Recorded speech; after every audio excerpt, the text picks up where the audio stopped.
This is the reason whenever a man is in need, God does something. He creates an opportunity. Because until you use what is given you, it will not work. I want to read something to you from the Bible in a second. Are you hearing me? 1 Kings, let me read to you. 1 Kings chapter 17.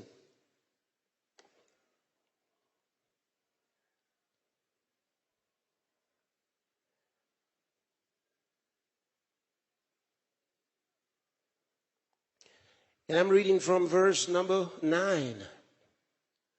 You ready?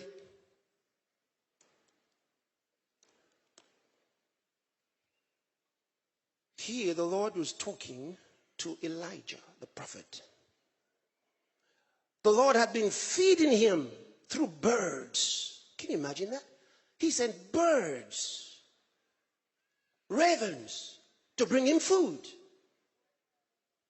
God sent birds in a time of famine. He sent birds to feed him. And he was residing by the brook.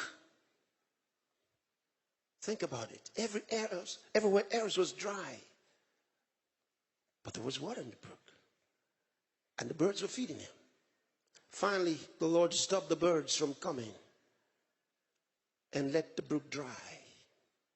Why? You'd see it now. From verse 9, arise, get thee to Zarephath, which belongeth to Zidon, and dwell there. Behold, I have commanded a widow woman there to sustain thee. Uh-oh. The Lord said, I have commanded a widow woman there in Zarephath to sustain you, to sustain the prophet. So he arose and went to Zarephath. And when he came to the gate of the city, behold, a widow woman was there. Elijah didn't know this woman before. But the prophets often put on something, a certain kind of garment, and you could recognize who they were. And here he says, the woman was there gathering of sticks. And he called to her and said, fetch me, I pray thee, a little water in a vessel that I may drink. And as she was going to fetch it, he called to her and said, bring me, I pray thee, a morsel of bread in thine hand. And she said, as the Lord thy God liveth, I have not a cake, but a handful of meal in a barrel, and a little oil in a cruse. And behold, I am gathering 2 sticks, that I may go in and dress it for me and my son, that we may eat it and die.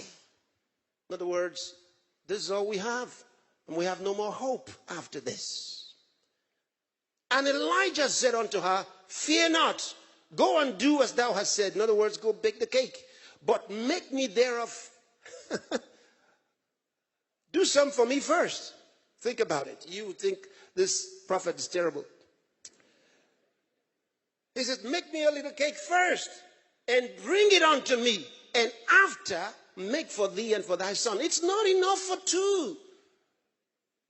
And yet the prophet says, make for yourself and your son after I have eaten. But you see, here is something beautiful. For he adds something to it that changes everything. For thus saith the Lord God of Israel, the barrel of meal shall not waste, neither shall the cruse of oil fail, until the day that the Lord sendeth rain upon the earth.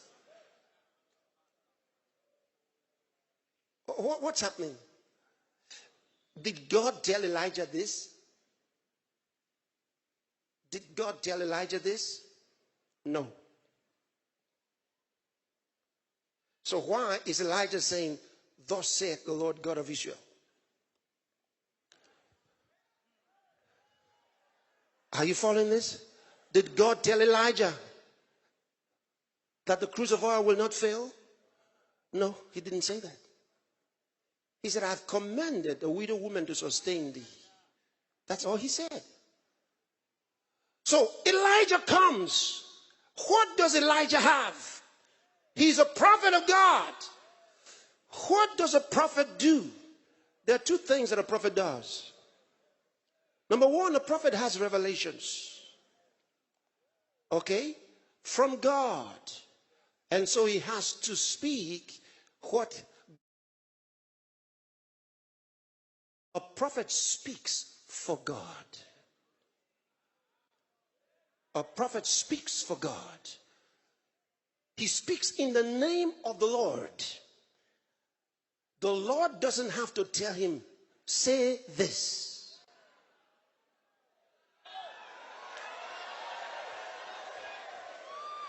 They are given a right. That's the power of a prophet. They are given a right. The word is delivered to them. The power of the word.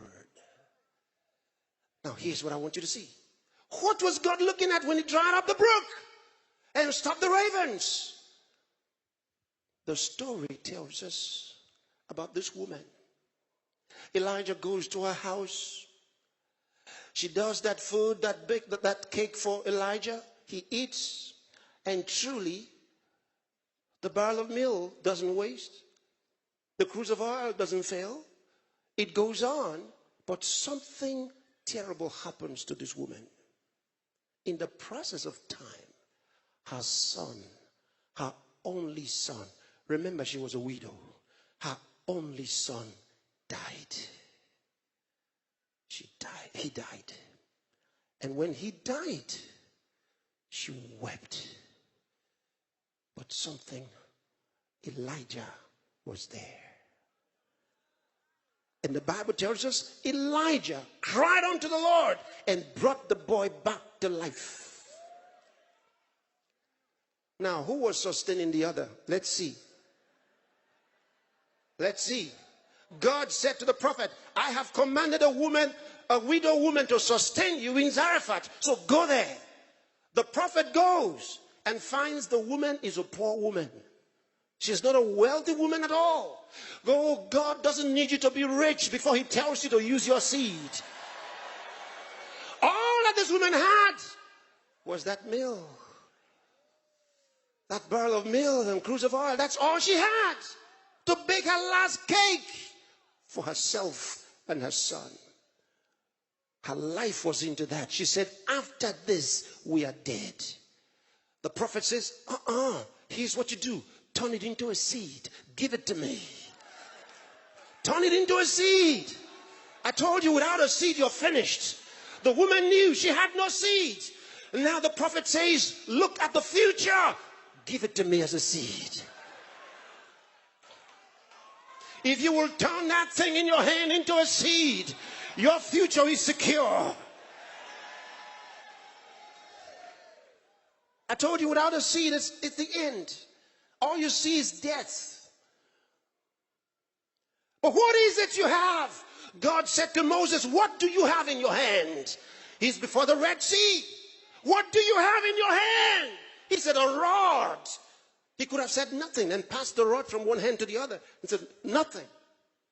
Like you say, Pastor Chris, what do you have in your hand? And I say, nothing. Because my mind might be thinking, what do you think I'm holding? I may not be with the presence of mind that anything matters. I think you mean money? No, I don't have any money in my hand. And I'm passing the microphone from one hand to the other. But Moses says, I have a microphone. You see it? What do you have? Don't call it nothing. What do you have? Don't call it nothing. What do you have? Don't call it nothing. Turn it into a seed. Put your future right into it. See the vision right inside it.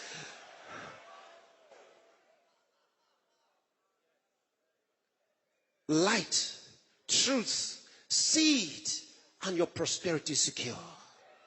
Light, truth, seed, and your productivity is unending. Unending. Convert that thing into a seed. You're about to see the greatest explosion of God's power on your behalf that you've ever seen in your life. Something far bigger than you ever dreamed.